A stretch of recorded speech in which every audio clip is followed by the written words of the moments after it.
कर्जवेल अखबारों को इंटरव्यू देते हुए कहते हैं कि आने वाले 50 सालों में इंसान अमर होने का रास्ता निकाल लेंगे, लेकिन ये टेक्नोलॉजी सिर्फ अमीरों को दी जाएगी। वो होते हैं ना पैसे वाले लोग जो कुछ भी खरीद सकते हैं और बाकी दुनिया को इसके बारे में पता भी नहीं चलेगा। लेकिन क्या सच में ऐसा संभव है? अगर हाँ तो कैसे, और अगर ना तो क्यों? आओ समझाता हूँ। अब यहाँ पर आप ये सोच रहे होंगे हम लोग अमर कैसे हो सकते हैं जब प्रकृति ने ये कहा है कि भैया जो पैदा हुआ है उसको तो जाना ही होगा, तो इस नियम को कोई कैसे तोड़ सकता है? तो देखो भैया, बिल्कुल ताजा रिसर्च से ये पता लगा है कि आपका दिमाग कर सकता है ऐसे बहुत सारे काम जो घुमा फिराकर बढ़ाकर आपकी उम्र बना देंगे आपको अमर। और ये होगा कैसे वो मैं बाद में बताऊंगा। पहले जरा ये जान लो कि अगर आपकी दिमागी क्षमताओं को बढ़ा दिया जाए तो आप क्या क्या कर सकते हो। सुन के अच्छा लगेगा। तो जरा सबसे पहले पढ़ने लिखने वाले बालकों की बात कर लेते हैं। अगर दिमाग की क्षमताएं बढ़ गई तो आप एक बार पढ़ने के बाद कुछ भी नहीं भूलोगे, पढ़ते ही सब याद हो जाएगा और लंबे समय तक दिमाग में टिका रहेगा। लोग पिकासो की कलाकारियां भूल जाएंगे, आप ऐसी पेंटिंग बना पाओगे। अब जाहिर सी बात है जब दिमाग की क्षमता बढ़ेगी तो खुराफात तो आएगी। अब भैया आप पढ़ोगे साइकोलॉजी की किताब, यानी इंसानी व्यवहार का अध्ययन करोगे।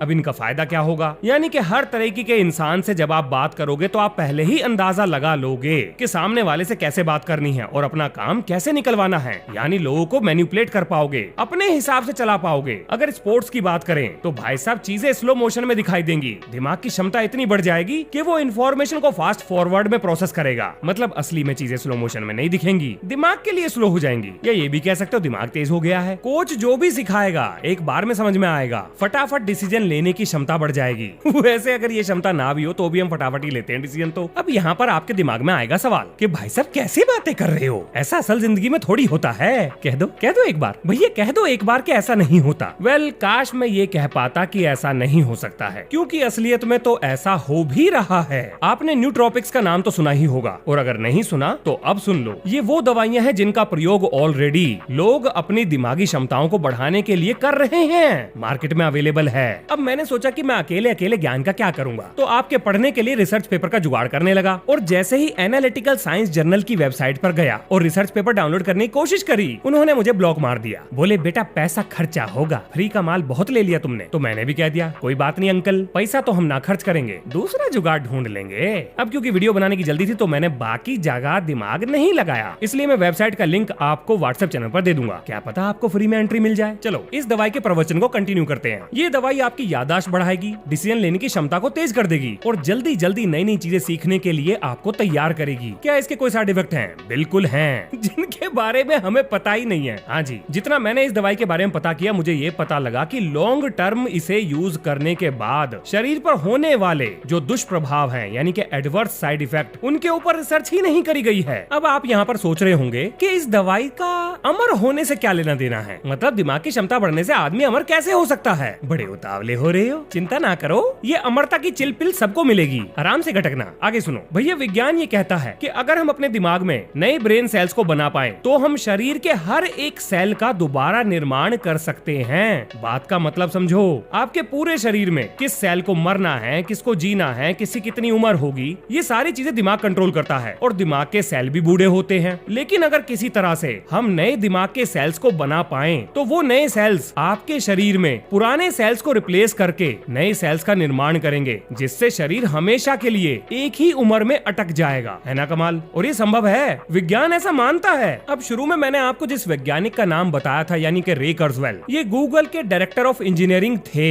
इस्तीफा दे चुके हैं। और ये ट्रांस ह्यूमनिज्म में विश्वास करने वाले वैज्ञानिक हैं, यानी इंसान को मशीनों की मदद से हमेशा के लिए जीवित रखने वाले कॉन्सेप्ट को सपोर्ट करने वाले वैज्ञानिक। सांस फूल गई, मुझे भी नए ब्रेन सेल्स की जरूरत है। अब चलो फटाफट आपको अमर होने का सीक्रेट फॉर्मूला बताता हूँ, ध्यान से सुनना। आपने बाजार में इस तरह की चर्चा तो जरूर सुनी होगी कि भैया पूरे जीवन में हम लोग अपने दिमाग का सिर्फ 10% ही इस्तेमाल कर पाते हैं। क्या ये बात सही है? ना, बिल्कुल भी ना। देखो, अपने दिमाग में एक केमिकल लोचा है, यानी कि हमारे पूरे दिमाग में सिर्फ 10% ही न्यूरॉन्स हैं। अब यहाँ पर आप मेरे से कहोगे वेट अ मिनट भैया, रुक जाओ जरा, ये न्यूरॉन की चर्चाओं का बाजार बड़े दिनों से गर्म है। आखिर ये न्यूरॉन है क्या, काम क्या करता है? तो भैया ये ना पूरे शरीर में चुगली चपाटी, बोले तो मैसेज का आदान प्रदान, बोले तो दिमाग को बाकी शरीर से जोड़ने का काम करता है। यानी कब कौन सी मांसपेशी से क्या काम कराना है, ये सारी चीजें इसी के कंट्रोल में है। मतलब इसके कंट्रोल में नहीं है, ये तो मैसेंजर है। अब ये भी बहुत तरह के होते हैं, आप इसे कुछ इस तरह से समझो, जैसे आर्म्ड फोर्सेस होती है ना, नेवी अलग काम करती है, एयरफोर्स अलग काम करती है और आर्मी अलग काम करती है। तीनों की ड्रेस भी अलग है और बड़े बड़े खिलौने भी अलग है। ठीक इसी तरीके से बहुत सारे तरह के न्यूरॉन्स होते हैं, लेकिन काम जो है चुगली चपाटी यानी मैसेजिंग का ही है। अब अगर दिमाग का आदेश सही मसल को सही समय पर मिल जाए तो वो सही तरीके से काम करेगी। अब देखो, मेरे से इससे ज्यादा बायोलॉजी की उम्मीद मत करना, मोटा मोटा पता है तो मोटा मोटा ही बताया है। अगर कायदे की बात की जाए तो पूरे दिन भर में हम अपने पूरे दिमाग का इस्तेमाल करते हैं, एक साथ नहीं करते लेकिन करते जरूर हैं। अब पूरे दिमाग का इस्तेमाल करना और दिमाग की पूरी क्षमता का इस्तेमाल करना, ये दोनों अलग अलग चीजें हैं। आप इसे कुछ इस तरह से देखो कि एक बहुत बड़ा हॉल है। अब आप उस हॉल का इस्तेमाल तो कर रहे हो, लेकिन उस बड़े से कमरे के हर एक कोने का, हर एक इंच का एक साथ इस्तेमाल नहीं कर रहे। बस कुछ इसी तरह से हम अपने दिमाग का इस्तेमाल करते हैं। तो हमारे दिमाग में 10% ही न्यूरॉन्स हैं, तो भैया बाकी 90% क्या चीज है? तो भैया वो है ग्लायल सेल्स, कुछ लोग ग्लियो सेल्स भी कहते हैं। अब बात आती है ये कि 90% संख्या में होने के बाद भी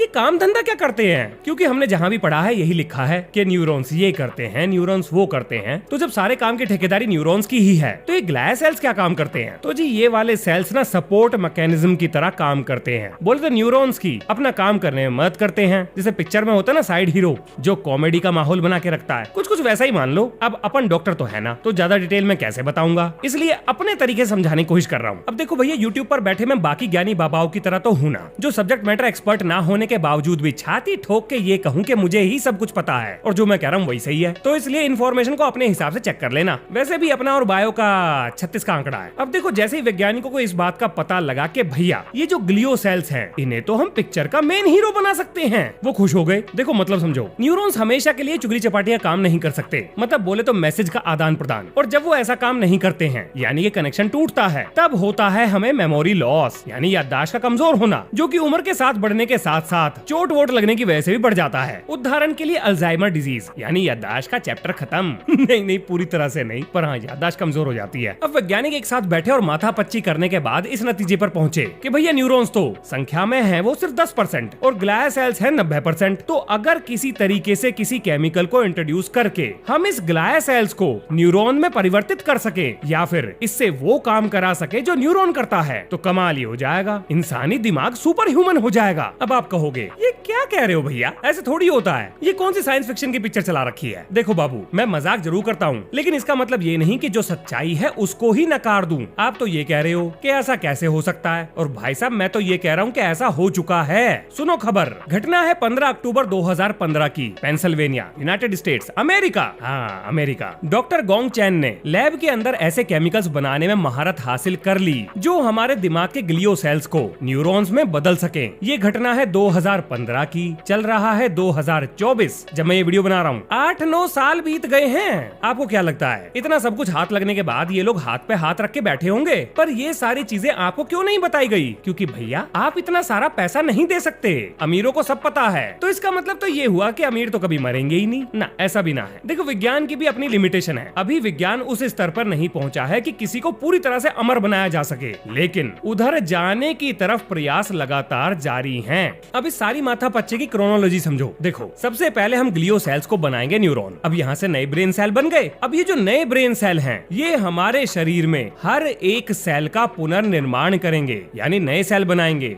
एक मिनट, ये पोस्टमैन बाबू यानी कि न्यूरॉन ये कब से नए सेल का निर्माण करने लगा? ये तो इसका काम है ही ना, ये तो मैसेज का आदान प्रदान करता था। ये क्या चल रहा है? अगर ये सवाल आपके दिमाग में आ रहा है तो बिल्कुल सही आ रहा है, सही समय पे भी आ रहा है। सुनो अब ध्यान से। अब देखो ये बात बिल्कुल सही है कि न्यूरॉन्स अपने आप में नए सेल का निर्माण नहीं कर सकता, लेकिन वैज्ञानिकों ने एक जुगाड़ बनाया है जिसमें न्यूरॉन्स की मदद से नए सेल का निर्माण कराया जा सकता है। अब देखो उसमें जो भारी भरकम बायोलॉजी के शब्दों का इस्तेमाल किया गया था वो मेरे सर के ऊपर से निकल गए, एक भी पल्ले ना पड़ रहा था। तो न्यूरॉन्स की हेल्प से नए सेल्स का निर्माण कैसे होगा? मतलब जुगाड़बाजी करके। उसके ऊपर जो आर्टिकल मुझे इंटरनेट पर मिला है वो मैं आपको व्हाट्सएप चैनल पे दे दूंगा, आप खुद ही समझ लो। बस मुझे तो इतना समझ में आया कि उल्टी सीधी कारस्तानी करके ये चीज हासिल की जा सकती है। आगे सुनो। तो जी मान लेते हैं कि नए सेल का निर्माण शुरू हो गया, और जब शरीर में नए नए सेल्स बनेंगे तो शरीर दोबारा जवान हो जाएगा, यानी उम्र एक जगह स्थिर हो जाएगी। अब यहाँ पर आता है दिमाग में एक सवाल कि भैया ये ग्लियो सेल्स, इनकी भी तो संख्या कम होगी। हाँ बस यहीं पर तो लूप होल ढूंढना है। मतलब हम ये चाह रहे हैं कि हमारे दिमाग के न्यूरॉन्स ग्लियो सेल्स भी बनाएं, ताकि ग्लियो सेल्स की सप्लाई कभी खत्म ही ना हो।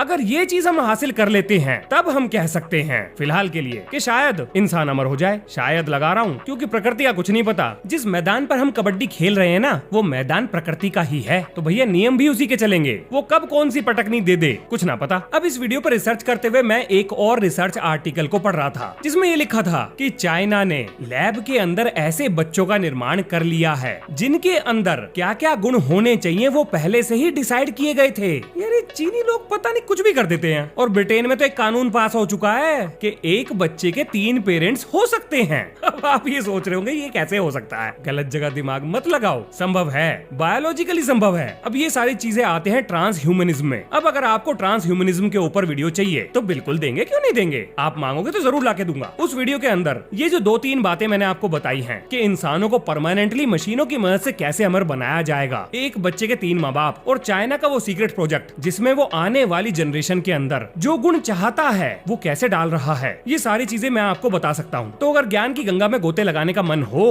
तो कमेंट में लिख देना। अब पूछोगे नहीं क्या लिखना है, आपको कमेंट में लिखना है जय हिंद जय भारत।